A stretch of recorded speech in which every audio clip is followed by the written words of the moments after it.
Still tracking your network in a pile of spreadsheets that go out of date the moment you hit save? NetBox is the open source of truth for your network, combining IP address management and data center infrastructure management in one place. You model your racks, devices, cables, IPs and VLANs once, all linked together.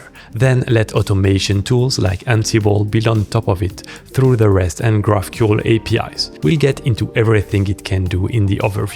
NetBox Cloud has a free plan for up to 100 devices and 500 IP addresses, with paid plan for bigger networks. Since NetBox is open source, you can also self-host it for free by following the official documentation. Or use a platform like ours, Elestio, to deploy it seamlessly on your server or the cloud provider of your choice. We handle the installation, backups, updates, and ongoing maintenance for you. To start using NetBox on our platform, head to ls.io and click on Login. Then deploy my first service, search for NetBox, and select. Choose between the different cloud providers, regions, and service plan based on your needs. Then Next. On the final screen, you can rename it, adjust more advanced settings, and choose between the different level of support we provide. Once you've set up everything, hit the Create Service button. Once the installation is finished, we receive this email telling you that your new service is ready. Follow the Get Password link. We arrive on Elestio administration dashboard for our fresh NetBox instance. We have the credentials, user admin, password copy with this button, and follow the NetBox link. Type your credentials and sign in. We arrive on this dashboard that will be very useful if it was not empty, as we have no data and it will be a bit long to fill our instance from scratch. Let's open demo.netbox.dev. This is a deploy instance that has some data inside and that is reset nightly at 4 UTC.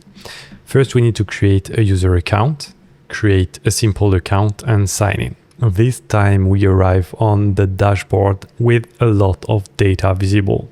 The number of organizations, sites, tenants, contacts, and everything related to our network. NetBox is for the people who run the network and the physical virtual infrastructure. For example, a network engineer at an ISP, a data center operator, or a platform team automating their infra.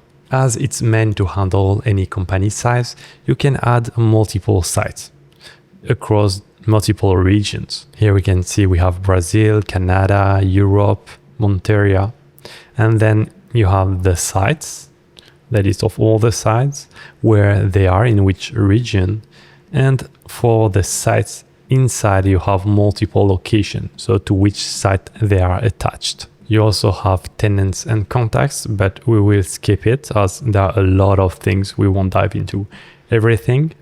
The most important one is the racks. Let's open racks. Let's select one that is using a bit of space. So this one is at almost 5%. So let's open it. This is a rack. Here you can see the representation. It's the physical cabinet in a data center or wiring closet.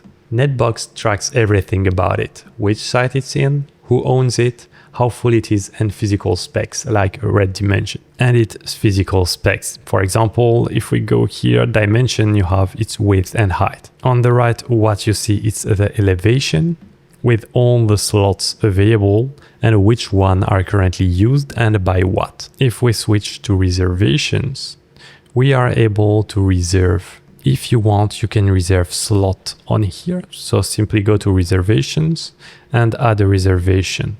And you choose the rack and which unit you want, for which user, any tags, any tenants. If we go back to our rack, we can see the space utilization is almost 5%. And it is calculated automatically from the elevation. So here only this part represents 5% of it. So it's real data giving us those numbers rather than tracking it by hand. On top of that, you have tons of additional features, such as attaching images, journal, or changelog.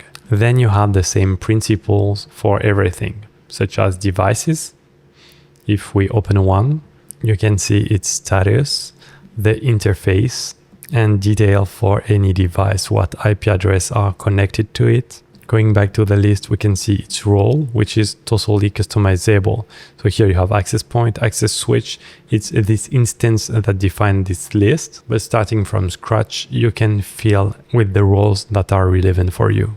Let's dive into the network. In IP addresses, it keeps a record of every IP on your network. Also its status, active or reserved, which VRF it belongs to, its DNS name and what device or interface is connected to it. Instead of a shared spreadsheet where two people hand out the same address, this is the single authoritative list. Then if we go to operations, event rules, you can do some automation. We see there is one existing. Let's create an add. And by assigning object types, so it shows anything, and what are the events related to these event types. So job started or completed. You can add extra condition in JSON. You will be able to trigger a webhook or a script or a notification, allowing you to do some automation very easily based on your network infrastructure. In the administration panel, you are able to invite all your users, export them, import them, attach them to groups.